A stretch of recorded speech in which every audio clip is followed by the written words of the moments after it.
Oh, I forgot to make a reservation for Miss Jones. I'm sorry. My mother-in-law pretended to look surprised and grabbed my hands. The 5 of us went to the restaurant together, but she purposefully didn't save a spot for me. Honey, there's no need to apologize. We originally made this reservation for our son and grandson. We don't need to include strangers. My father-in-law encouraged his wife as he laughed loudly. Hey, Emery, be sure to pay the bill. How great is it to treat your family to a meal? After my husband Jose spoke, my in-laws laughed even louder. Their classless laughter didn't match the quiet atmosphere of this expensive restaurant. My son, Liam, looked at me uncomfortably. I wanted to flip the table they were sitting at, but I had no energy to fight them anymore, and I didn't want my precious son to have to see that. I sighed and turned around. Fine. I'll watch over Liam, so don't worry. Bye, Emery Jones. Even after marrying her son, my mother-in-law always called me by my maiden name, Jones. Today, she said it again with an annoying smile on her face. She always harassed me like this, but... Excuse me. As I held back tears and went to pay at the front counter, a waiter suddenly grabbed my hand. Huh? Miss Jones, no way. It had never occurred to me that this could happen. To think that I got to meet him again, thanks to a waiter noticing what my mother-in-law said as she harassed me.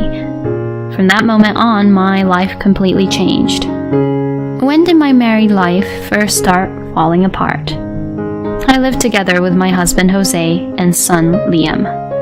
The happy life we lived in our 3-bedroom apartment is a story from the past. I first met Jose in university. He looked like a model and had a way with words, so there were many girls chasing after him. The fact he chose me must have meant he really liked me, right? Jose was the type that always put himself first. He hid that very well, but as we became closer, I quickly found out. I can be indecisive and feel most secure when I'm following people. I was surprised when Jose confessed his feelings to me, but thinking about it now, it must be because he liked my weak personality. As we were dating, I began to question his personality, but since such a great person chose me, I told myself not to be too picky. After we graduated university, my doubts became stronger. Thanks to his father's help, Jose was hired by a large company and was given preferential treatment. He was an only son, so his parents definitely spoiled him. My father-in-law's acquaintance managed an apartment building, so he gave us a solid discount on our rent. I assumed that my in-laws were upset. Jose had chosen me because they had taken care of and arranged everything so well for him so far. My in-laws despised me. I will never forget the contemptuous look in their eyes when we first met. Hey, don't you think your parents really hate me? Really? You don't need to pay attention to them. You're not marrying them, you're marrying me. At the time, Jose sounded strangely reliable, so I made the mistake of listening to him and thinking that it would be okay. Jose and I got married, but his parents still didn't accept me as part of their family. Even now, they still call me by my maiden name. A year after getting married, I gave birth to our son, Liam. Without Liam, I would have given up a long time ago. For the first year after Liam was born, my in-laws' attitude slightly changed. They were really happy to be having their first grandchild, and my mother-in-law even thanked me for giving birth to Liam. Those were the first and last words of gratitude I'd ever hear from her. Once Liam turned 2 years old, things returned to how they used to be, if not worse. If my in-laws visited our home, they would only look at Jose and Liam. Jose was also cheating on me while I was busy with Liam. No matter how many times I thought to myself that I want to escape, I decided I should stay with Jose until Liam becomes an adult. I told myself that even a father like Jose was better than Liam not having a father at all. But then one day, it was the weekend and my in-laws had come over to play with Liam as usual. As they were leaving in the evening, they said something surprising. Oh, right. Let's have a birthday party for Jose next week. I made a reservation at King. King? That's the restaurant our CEO's son manages, right? I've heard it's really hard to get a reservation there. Yeah, I made a special request to the CEO for you. My father-in-law proudly said to Jose. I expected that they'd want to go somewhere without me like they did last year, but my mother-in-law turned to me. So, you should keep your schedule open too. Huh? As I was still collecting myself from my shock, my in-laws left. I didn't understand what was going on, but this could be the first step of us fixing our relationship. I became somewhat hopeful. It was the day of Jose's birthday. We all gathered at the restaurant. Hearing that it was a high-class restaurant, I imagined a huge place, but it was actually pretty small. It was the type of place that only a select few customers could eat in at the same time. My father-in-law seemed very proud of himself. As we were entering, I saw a large engraved stone sign that said King. Seeing that name brought up some old memories, and I began to feel nostalgic. Thinking about it, there was a guy named King in high school. I began to smile without realizing. We were shown to a table in a private room. However, the table in the room had only 4 chairs. The waiter nervously turned to us. I'm sorry, I will get one more chair for you. Oh, don't worry, 4 chairs are enough. The waiter looked confused, but I immediately understood what my father-in-law was trying to say. My mother-in-law chimed in. Oh no, I forgot to make a reservation for Mrs. Jones. I'm sorry. My mother-in-law pretended to look surprised and grabbed my hands. The 5 of us went to the restaurant together, but she purposefully didn't save a spot for me. Honey, there's no need to apologize. We originally made this reservation for our son and grandson. We don't need to include strangers.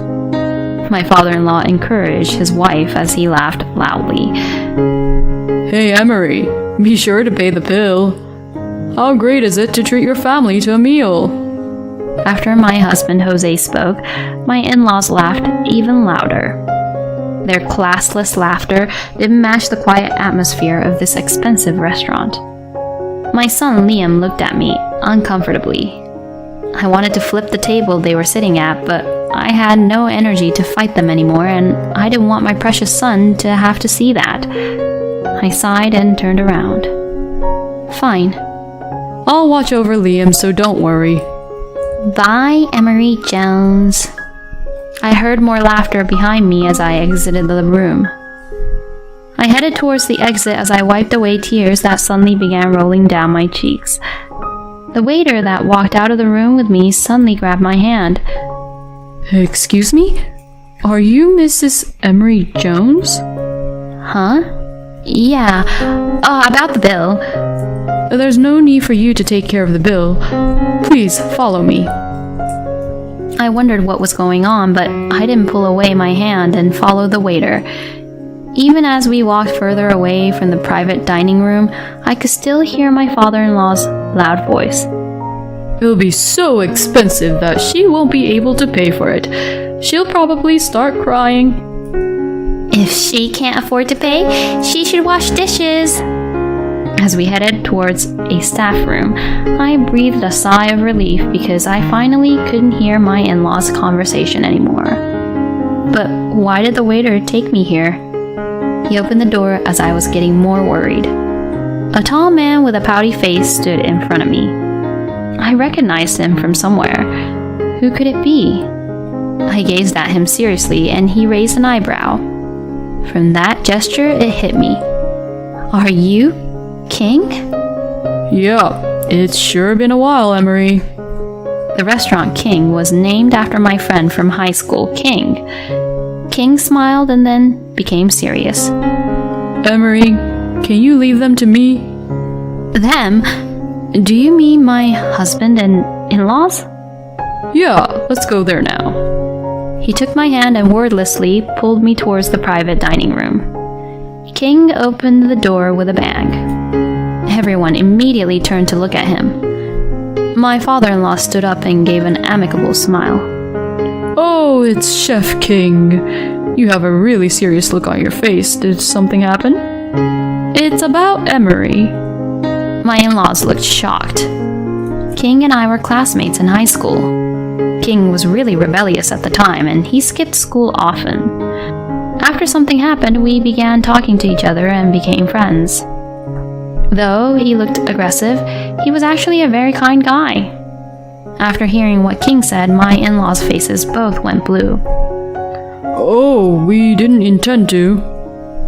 Then please explain to me what you were trying to do.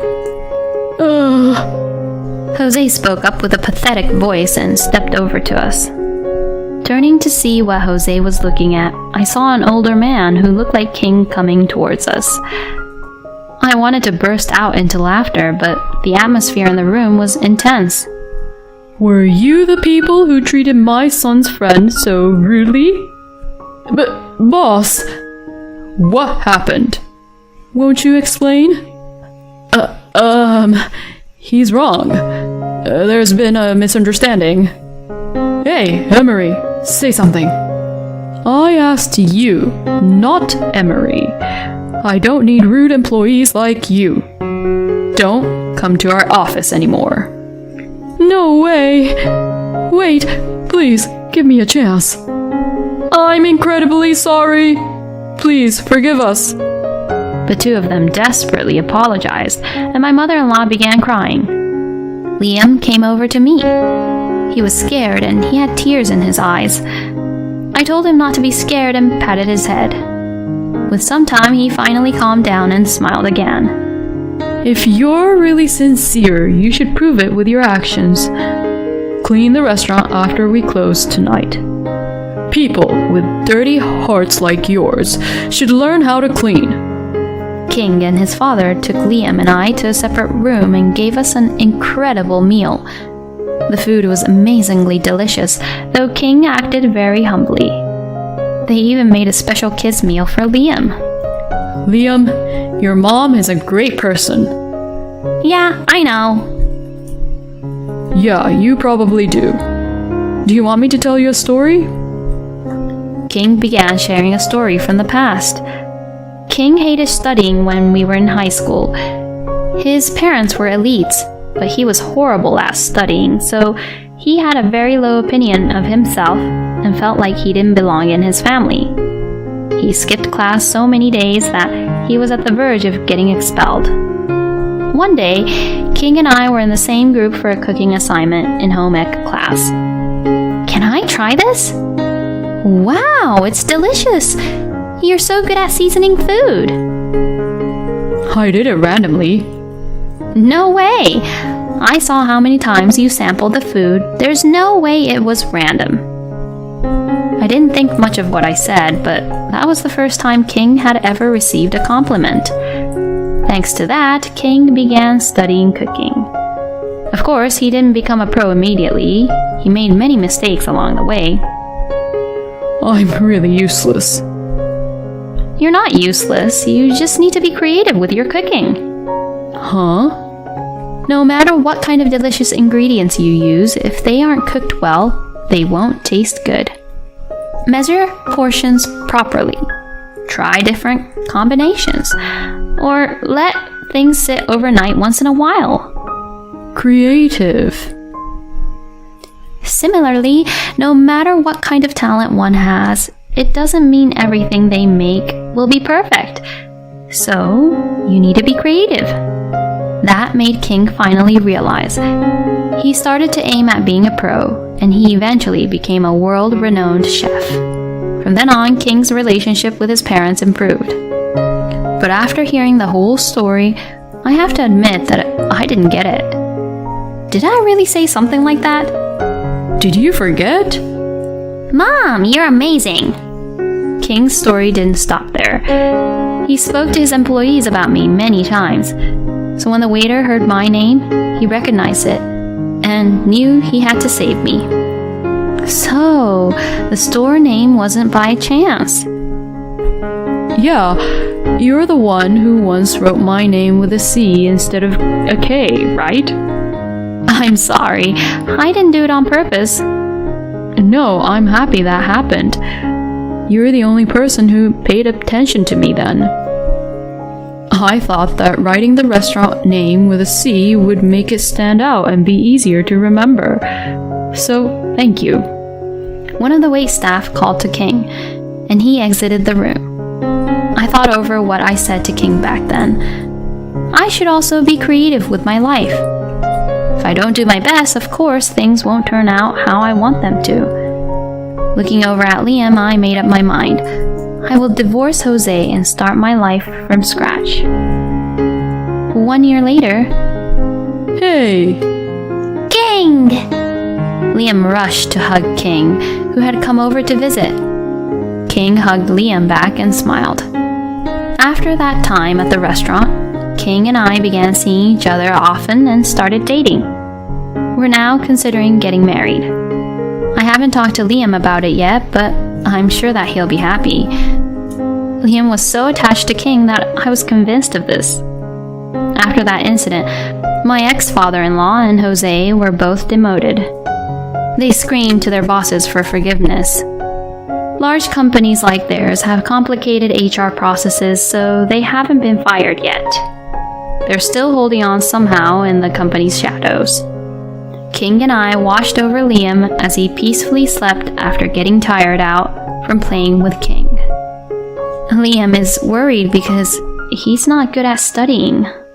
He's tried his hand at cooking to be like you, but things didn't go well and he got even more sad.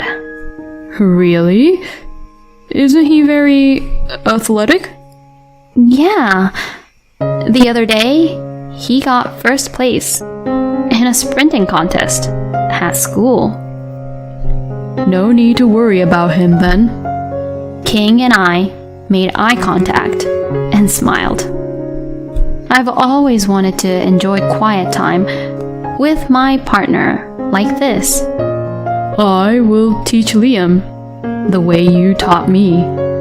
Everything is good at different things. That's right. Thank you, King.